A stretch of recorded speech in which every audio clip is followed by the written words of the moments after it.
E vamos ver agora a racionalização de denominadores, tá? O que é racionalizar? A gente sabe que não pode ficar raiz no denominador de uma fração, tá? Então, o objetivo disso aqui é eliminar a raiz do denominador. Do contrário, pode ter sim raiz no numerador, só não pode ter no denominador. Então, a gente vai ter que arrumar um meio de transformar isso aqui, tá? Na verdade, a gente troca essas frações por frações equivalentes sem o denominador em forma de raiz, tá? O que a gente vai fazer? A gente vai multiplicar toda essa fração por uma fração com a mesma raiz do denominador. Lembrando que tudo que a gente faz embaixo no denominador, a gente tem que fazer em cima, né? Como se fosse simplificar as frações normais, tá? Por que a gente vai multiplicar tudo pela mesma raiz? Qual o objetivo? Se vocês lembram lá das propriedades, se eu multiplicar raiz de 2 por raiz de 2, ou qualquer raiz igual, raiz quadrada igual, eu vou ter assim, ó, raiz de 2 vezes raiz de 2.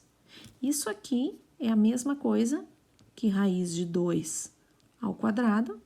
Então, a gente sabe que pode cortar a raiz com expoente e sobra só 2.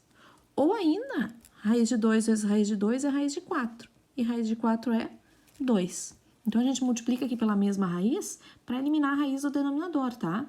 Então, não interessa o que vai ficar em cima. Então, aqui deu 5 vezes a raiz de 2, 5 raiz de 2.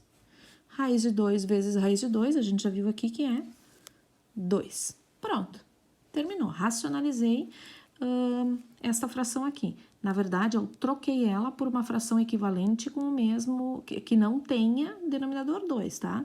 Se eu resolver 5 dividido por raiz de 2, ou se eu fizer 5 vezes a raiz de 2 dividido por 2, o resultado tem que ser o mesmo, certo? Segundo exemplo. Isso aqui é a mesma coisa que colocar raiz de 4 sobre raiz de 17, pelaquela propriedade da divisão, tá? Posso tanto colocar elas dentro de uma mesma raiz, quanto fazer o inverso. A gente já viu aqui que a raiz de 4 fica 2, e essa raiz quadrada de 17 não tem o que fazer por enquanto, tá? Então, vou racionalizar. Vou multiplicar tudo por raiz de 17, ó. 2 vezes a raiz de 17 é 2 raiz de 17. E aqui embaixo, a raiz de 17 vezes a raiz de 17 fica só 17. Não tem mais o que fazer, tá? Raiz de 17 vezes a raiz de 17 é a mesma coisa que isso aqui, ó. A partir do momento que a gente multiplica raízes iguais, elimina a raiz. Questão C. Apesar de ter um 5 multiplicando aqui na frente, eu vou multiplicar pela raiz de 7, tá? Então, aqui vai ser multiplicado tudo por raiz de 7. 3 vezes a raiz de 7 é 3 raiz de 7. Na parte de baixo, esse 5 aqui não tem com quem multiplicar, então ele permanece. E eu vou me preocupar em fazer raiz de 7 vezes raiz de 7, que vai dar simplesmente o 7, tá?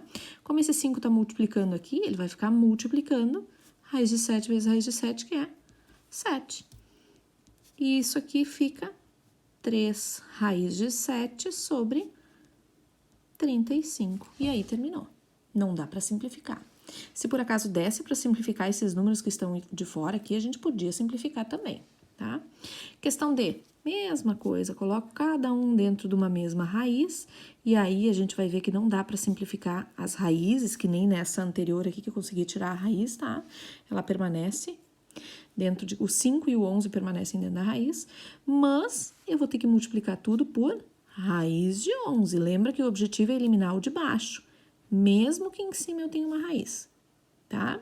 E aí, raiz de 5 vezes raiz de 11, raiz de 55. 11, raiz de 11 vezes raiz de 11, sobrou só o 11, tá? Então, fica assim.